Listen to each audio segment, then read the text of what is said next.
ಪೌಷ್ಟಿಕಾಂಶದ ಆಗರ ತುಂಬ ಪ್ರೋಟೀನ್ ಇರೋ ಹಸಿ ತೊಗರಿಕಾಳನ್ನು ಉಪಯೋಗಿಸಿ ನಾನಿವತ್ತೊಂದು ಟೇಸ್ಟಿಯಾಗಿರೋ ರೈಸ್ ಬಾತ್ ಮಾಡ್ತಾಯಿದ್ದೀನಿ.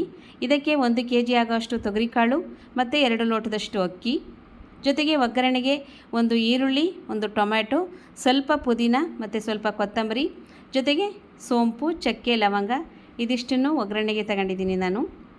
ಜೊತೆಗೆ ಇದಕ್ಕೆ ಮಸಾಲ ರುಬ್ಬಕ್ಕೆ ಏನೇನು ತಗೊಂಡಿದ್ದೀವಿ ಅಂತ ನೋಡೋಣ.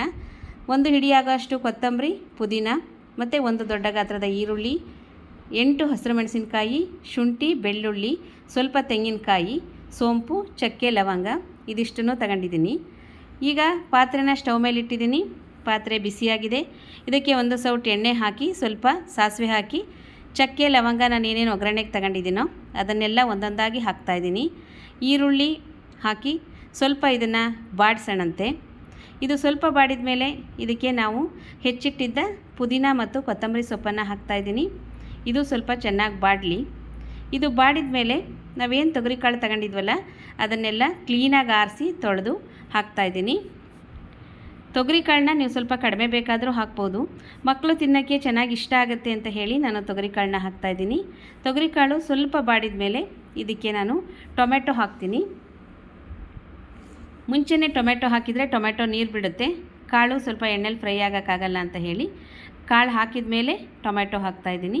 ಇದು ಸ್ವಲ್ಪ ಬಾಡಿದ ಮೇಲೆ ಈಗ ನಾವು ಮಸಾಲ ಏನೇನು ತಗೊಂಡಿದ್ವೋ ಮಸಾಲ ರುಬ್ಬಕ್ಕೆ ಅಂತ ಅದನ್ನೆಲ್ಲ ಪೇಸ್ಟ್ ಥರ ರುಬ್ಬಿಟ್ಟು ಇದಕ್ಕೆ ಸೇರಿಸೋಣಂತೆ. ನೋಡಿ, ಈಗ ನಾನು ಮಸಾಲೆನ ಕಾಳಿಗೆ ಸೇರಿ ಈಗ ಇದಕ್ಕೆ 1 ಸ್ಪೂನಷ್ಟು ಧನಿಯಾ ಪೌಡರ್ ಅಂದರೆ ಪ್ಲೇನ್ ಧನಿಯಾ ಪೌಡರ್ ಇರುತ್ತಲ್ಲ ಅದನ್ನು ಸೇರಿಸ್ತಾ ಇದ್ದೀನಿ. ಯಾವಾಗಲೂ ನಾವು ರೈಸ್ ಬಾತ್ ಮಾಡುವಾಗ ಧನಿಯಾ ಪೌಡರ್ ಸೇರಿಸಿದ್ರೆ ಒಂದು ಒಳ್ಳೆ ಟೇಸ್ಟ್ ಇರುತ್ತೆ. ಮತ್ತು ಇದಕ್ಕೆ ರುಚಿಗೆ ತಕ್ಕಷ್ಟು ಉಪ್ಪು, ನೀವು ಉಪ್ಪು ಎಷ್ಟು ಹಾಕ್ತಿರೋ ಅಷ್ಟು ಉಪ್ಪನ್ನು ಹಾಕಿ ಒಂದು ಸಲ ಕುದಿಯೋಕ್ಕೆ ಬಿಡಿ. ಇದೆಲ್ಲ ಚೆನ್ನಾಗಿ ಕುದಿಲಿ. ಇದೆಲ್ಲ ಚೆನ್ನಾಗಿ ಕುದ್ದಾದಮೇಲೆ ಇದಕ್ಕೆ ಈಗ ನಾವು ನೀರು ಸೇರಿಸೋಣಂತೆ. ನಾನು 2 ಗ್ಲಾಸ್ ಅಕ್ಕಿ ತಗೊಂಡಿರೋದ್ರಿಂದ ಇದಕ್ಕೆ 4 ಗ್ಲಾಸ್ ನೀರು ಹಾಕ್ತಾಯಿದ್ದೀನಿ.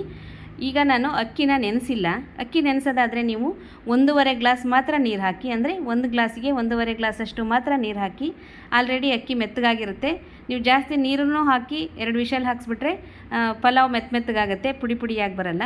ಹಾಗಾಗಿ ನಾನು ಅಕ್ಕಿ ಹಾಗೆ ತೊಳೆದು ಹಾಕ್ತಾಯಿದ್ದೀನಿ, ನೆನೆಸಿ ಹಾಕ್ತಾಯಿಲ್ಲ. ಈಗ ಅಕ್ಕಿ ಹಾಕ್ತಾಯಿದ್ದೀನಿ. ಅಕ್ಕಿ ಎಲ್ಲ ಹಾಕಿ ಒಂದು ಕುದಿ ಬರಲಿ. ಅದು ಚೆನ್ನಾಗಿ ಒಂದು ಕುದಿ ಬಂದ ಮೇಲೆ ನಾವು ಕುಕ್ಕರ್ ಕ್ಯಾಪ್ನ ಹಾಕಬೇಕು. ಇಲ್ಲ ಅಂದರೆ ನಾವು ಅಕ್ಕಿ ಹಾಕಿದ ತಕ್ಷಣ ಕುಕ್ಕರ್ ಕ್ಯಾಪ್ನ ಹಾಕಿದರೆ ಅದು ರೈಸು ತಳ ಹಿಡಿಯುತ್ತೆ, ಉದುರುದ್ರಾಗಿ ಬರಲ್ಲ. ಹಾಗಾಗಿ ಅದು ಕುದಿ ಬಂದ ಮೇಲೆ ಕುಕ್ಕರ್ ಕ್ಯಾಪ್ನ ಹಾಕಿ 2 ವಿಷಲ್ನ ಹಾಕಿಸ್ತಾಯಿದ್ದೀನಿ. ಫ್ರೆಂಡ್ಸ್, ಇದುವರೆಗೂ ನೀವು ನೋಡ್ತಾ ಇದ್ದಿದ್ದು ನಮ್ಮ family life style YouTube Kannada channel. ನಿಮ್ಮ ಜೊತೆಗಿದ್ದಿದ್ದು ಸುಮಾ. ನೋಡಿ ಹೇಗೆ ಬಂದಿದೆ ಅಂತ. ತುಂಬ ಟೇಸ್ಟಿಯಾಗೂ ಇರುತ್ತೆ, ತುಂಬ ಉದುರುದ್ರಾಗೂ ಇರುತ್ತೆ. ಮಕ್ಕಳು ಲಂಚ್ ಬಾಕ್ಸ್ಗೆ ಹೇಳಿ ಮಾಡಿಸಿರೋವಂಥ ಒಂದು ಒಳ್ಳೆ ರೆಸಿಪಿನ ಇವತ್ತು ನಿಮ್ಮ ಜೊತೆ ನಾನು ಶೇರ್ ಮಾಡಿದ್ದೀನಿ. ಈ ರೆಸಿಪಿ ನಿಮ್ಗೆ ಹೇಗೆ ಅನ್ನಿಸ್ತು ಅಂತ ನನಗೆ ಕಮೆಂಟ್ಸ್ ಮಾಡಿ. ಮತ್ತು ಈ ರೆಸಿಪಿನ ನೀವು ಮನೇಲಿ ಟ್ರೈ ಮಾಡಿ. ನಿಮಗೆ ಈ ರೆಸಿಪಿ ಹೇಗೆ ಬಂತು ಅಂತ ಕಮೆಂಟ್ಸ್ ಮಾಡಿ. ನಿಮ್ಮ ಕಮೆಂಟ್ಸ್ಗೋಸ್ಕರ ನಾನು ಕಾಯ್ತಾ ಇರ್ತೀನಿ. ಮತ್ತು ಇನ್ನೊಂದು ವಿಡಿಯೋದೊಂದಿಗೆ ಭೇಟಿಯಾಗೋಣ. ಅಲ್ಲಿವರೆಗೂ ಬಾಯ್, ಟೇಕ್ ಕೇರ್.